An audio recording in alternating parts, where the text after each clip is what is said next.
Di bagian pertama film ini, Megan tidak bisa memecahkan kasus pembunuhan Carla Castillo di TKP di Kabupaten Charleville dengan petunjuk huruf inisial 3C. Hingga dia terkena sindrom skizofrenia dan dirawat selama 2 tahun. Setelah itu, dia ikut kelompok terapi hingga akhirnya dia kembali bekerja di kepolisian yang sama, namun di bagian pencatatan. Dia kemudian memohon kepada detektif Kenneth untuk bisa ditugaskan kembali di bagian penyelidik, namun karena pertimbangan kesehatan, akhirnya dia ditugaskan sebagai seorang penasehat penyelidik. Dan tidak selang lama, kasus pembunuhan pun terjadi mirip Carla. Korban kali ini bernama Wendy Walsh di Kabupaten Webster, artinya ada inisial 3W. Okay, so you were right. Tidak lama kemudian terjadi lagi pembunuhan gadis umur 10 tahun bernama Melissa Maestro. Dalam kasus ketiga ini juga terdapat bulu kucing putih di pakaian korban.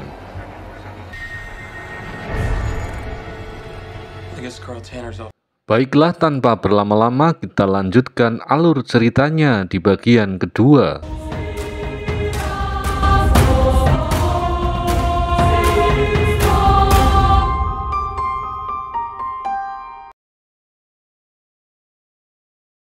And Monet and Melissa had both visited the aquarium in the last year.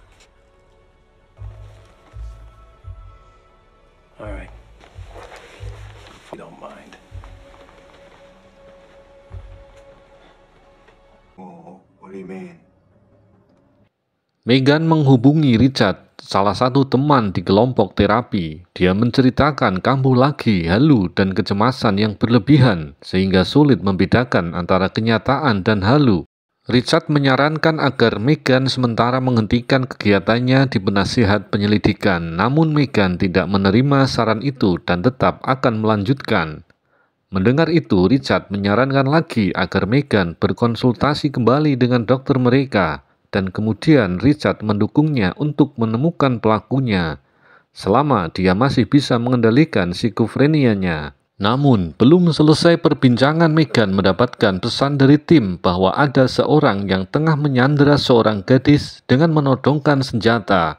Bergegas menyiapkan senjata untuk jaga-jaga dan langsung menuju TKP. Kemudian si opsir menjelaskan ada seorang pria bernama Glenn Shepard, umur 19 tahun, seorang mahasiswa sedang menyekap ibu dan pacarnya di lantai 2, dan diketahui mau memperkaos pacarnya bernama Elizabeth. Pria itu sukarelawan di pemadam kebakaran dan punya riwayat penyakit mental. Dan dia didakwa sebagai pelaku pembunuhan 3 gadis yang mereka cari selama ini. How old is she? 19, college student. 19? They like her for the alphabet killings? Yeah.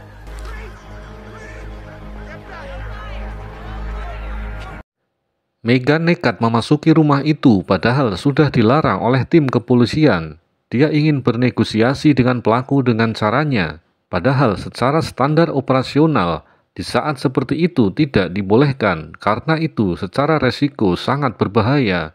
Namun Megan tidak mengindahkan hal tersebut. Saat di dalam rumah, dia mulai pendekatan dengan pelaku. Di sana dia terus melakukan percakapan yang menenangkan pelaku. Sempat Glenn tersulut emosi dengan kehadiran Megan, dan beberapa kali dia mengancam akan menembak ibu dan pacarnya.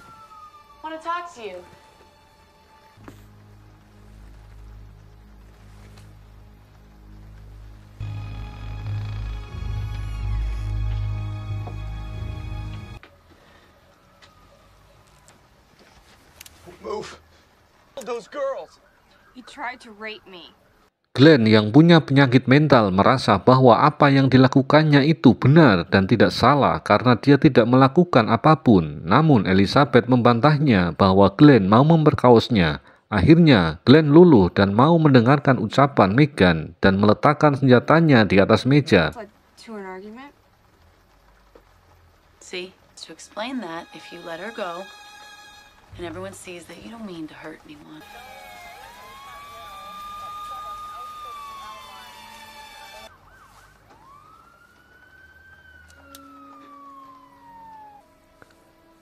Selepas itu, pelaku berdiri menghadap jendela dan akhirnya 2 tembakan mengenai dan akhirnya dia maut.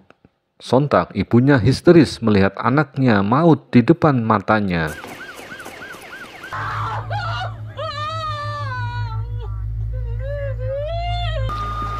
Saat jasad Glenn dievakuasi, Megan menanyakan kepada Elizabeth apakah dia Elizabeth. Gadis itu menjawab bukan. Sontak Megan tercengang dan itu aneh. Ada apa yang sebenarnya? What do people call you? Brad. Not Elizabeth? I'm sorry, Mrs. Schaefer.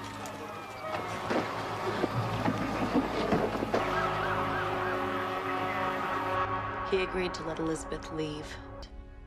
Kemudian di kantor, Megan dimintai keterangan oleh 2 orang tim pengawas polisi. Dia menjelaskan seperti apa yang dia alami di saat itu. He was not the killer. He could barely tie his own fucking shoes. And that makes him innocent? Elizabeth.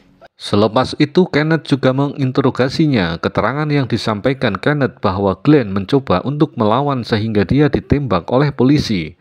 Namun hal itu berlawanan dengan apa yang sebenarnya terjadi dan Megan menjelaskan Glenn sama sekali tidak ada perlawanan. Di sini mulai menambah kecurigaan Megan terhadap kasus Glenn ini yang seolah-olah dimanipulasi untuk menutup kasus tewasnya 3 gadis yang selama ini diselidiki. Seolah-olah pelakunya baru saja ditemukan dan ditembak. Tentu Megan meragukan keputusan polisi yang telah mengeksekusi Glenn. Megan merasa ini ada sesuatu yang tidak benar. Namun karena dianggap pelaku sudah ditemukan dan sudah tewas, akhirnya Kenneth memberhentikan Megan dari tim penasehat dan dikembalikan ke tugas bagian pencatatan. Megan sempat berdebat dengan Kenneth bahwa keyakinannya bukanlah orang yang selama ini mereka cari dan polisi telah salah tembak kepada Glenn. Dengan terpaksa Megan menerima keputusan detektif Kenneth. Karena dia sadar bahwa pelakunya bukanlah Glenn, dia berencana untuk melakukan investigasi dengan caranya sendiri.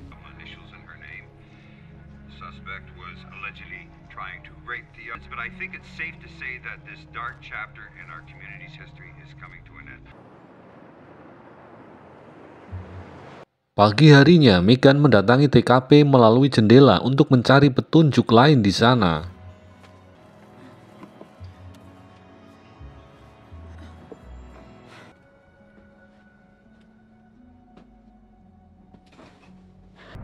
I just have a few questions about the abduction. Selepas itu, dia menemui kepala polisi mengajukan pertanyaan dan mendapatkan keterangan bahwa polisi telah memastikan mobil dan bulu kucing putih seperti dalam kasus pembunuhan Alphabet atau pembunuhan 3 gadis. Namun Megan menyangkal hal itu karena di rumah Glenn memang ada bulu kucing putih di 1 kursi saja dan tidak ada di tempat lain. Seharusnya jika Glenn punya kucing, pasti bulunya akan ada di banyak tempat. Ditambah lagi tidak ada makanan dan kotoran kucing di rumah itu. Sama sekali rumah itu tidak ada tanda-tanda memiliki seekor kucing. Megan secara terbuka mengatakan bahwa polisi sengaja menaruh bulu kucing itu di rumah Glenn. Setelah keluar dari kantor polisi, sepertinya ada yang mengawasi Megan dari kejauhan. Di sana dia bertemu dengan seorang yang pernah saling kenal, yaitu saat 2 tahun lalu dia bertemu dengan ayah Carla di sebuah kafe. Pria itu bernama Hank. Dia memuji daya ingat Megan yang istimewa hingga dia masih mengingatnya. Dari percakapan itu diketahui bahwa Hank dan ayah Carla adalah tetangga sehingga dia mengenal Carla anak yang baik dan sekitar 6 bulan sebelum tewasnya Carla dia tidak pernah bertemu. Hank mengatakan sebelum Carla ditemukan tewas hari Selasa sore itu, Jay tengah mabuk berat dan tengah terjadi pertengkaran dengan istrinya. Mendengar semua keterangan itu, Megan langsung berpamitan dengan Hank. Sepertinya dia punya petunjuk baru dan akan pergi ke suatu tempat.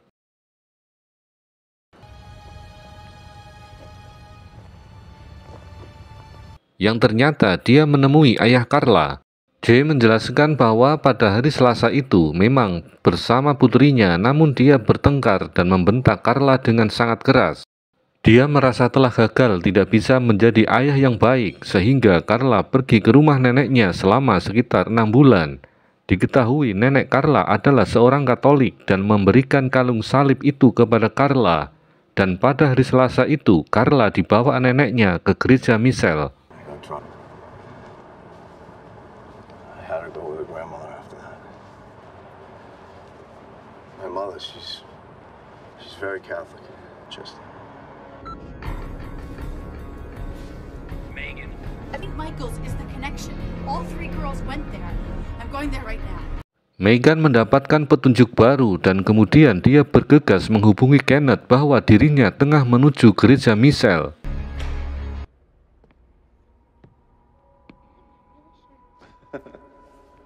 Setibanya di dalam gereja, jari jemari Megan mulai bereaksi. Itu pertanda ada sesuatu yang mengarahkan pada petunjuk yang lebih kuat. Di sana ada seorang pemuka agama dan seorang gadis kecil tengah berbincang. that's true. So next year you're going to be in the choir. Megan dipersilahkan masuk ke dalam dan meminta data semua orang yang berhubungan dengan gereja ini. Namun, pria itu mengaku tidak memiliki data dan dia akan membantu menghubungi seseorang untuk mendapatkan data itu.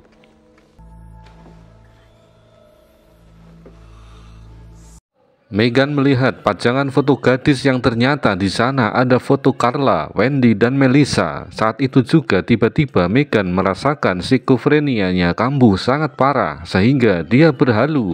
There's no music. What? God! God!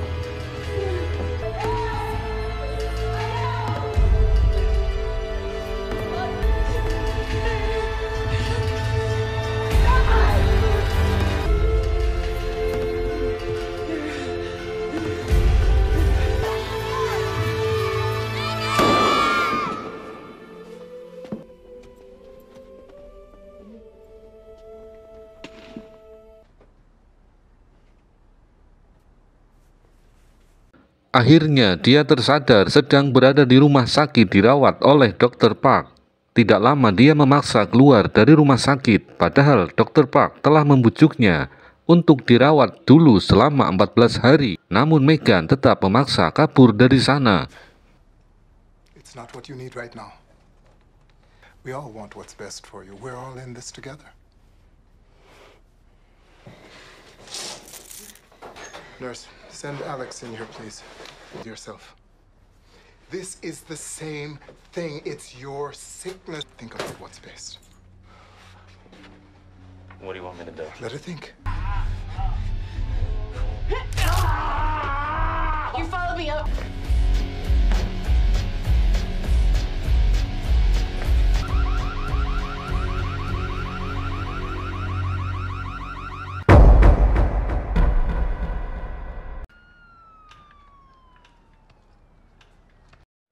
Akhirnya dia mendatangi apartemen Richard dan ingin tinggal di sana untuk beberapa hari, dan Richard mempersilahkan dengan senang hati karena rumah Megan sedang diawasi oleh polisi.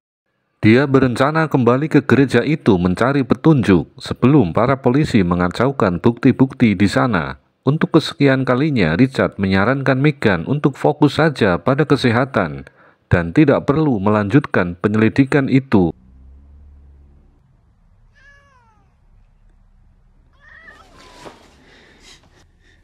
Saat Megan tidur, dia terbangun oleh suara kucing yang ternyata kucing itu berwarna putih. Megan merasa itu adalah mimpi atau halu. Dia mengikuti kemana kucing itu pergi dan mengarahkan ke kamar Richard. Di sana Richard tidak ada. Keanehan mulai muncul lagi saat dia melihat sebuah album warna merah yang bergambar salib mirip seperti yang dilihatnya di gereja tadi.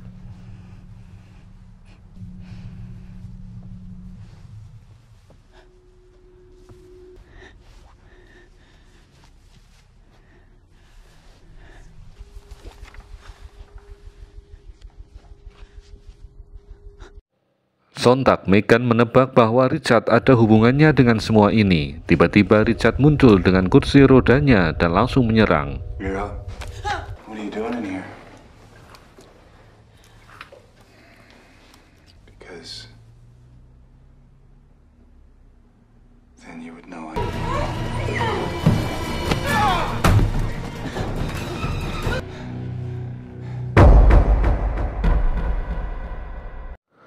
Serangan Richard membuat Megan dilumpuhkan dan dibawa ke suatu tempat dengan mobil sedan biru. Dia diikat di dalam mobil dan untungnya ada sebuah kalung di kursi yang dia gunakan untuk membuka ikatan. Back, you know, I was just trying to make you right, don't you see?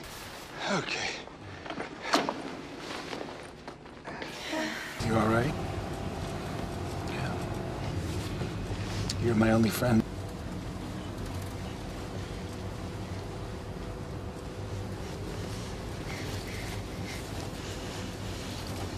Stay calm.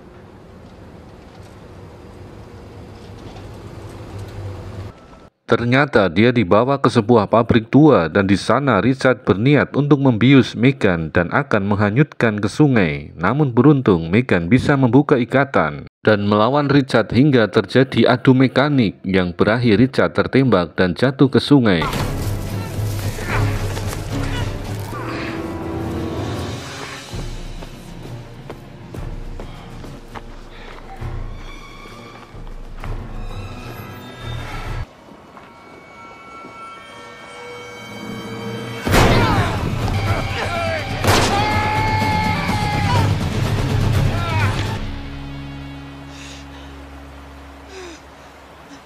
Namun jasadnya tidak terlihat di arus sungai sehingga Megan mencarinya sepanjang sungai dan tetap tidak bisa ditemukan.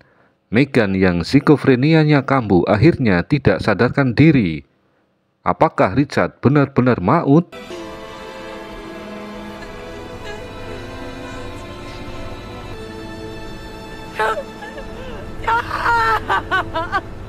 She's determined to fight her way out again. Ternyata Megan berhasil dibawa ke rumah sakit dan dirawat oleh Dr. Park. Detektif Kenneth yang berkunjung tidak diizinkan menemui Megan karena kondisinya sekarang yang sangat buruk dan di ruang isolasi. Tangan kakinya diikat dan tidak dapat bergerak sama sekali.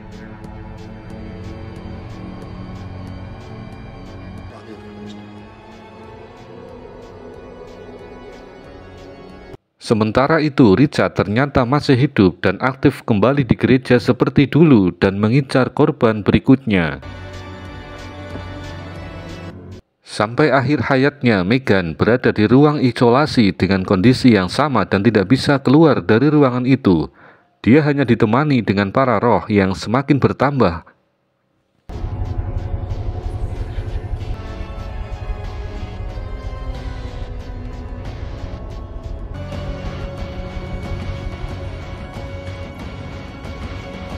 Is to get out.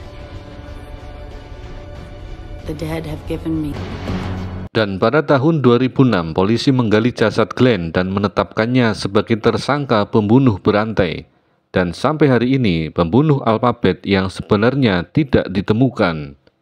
Dan film pun tamat.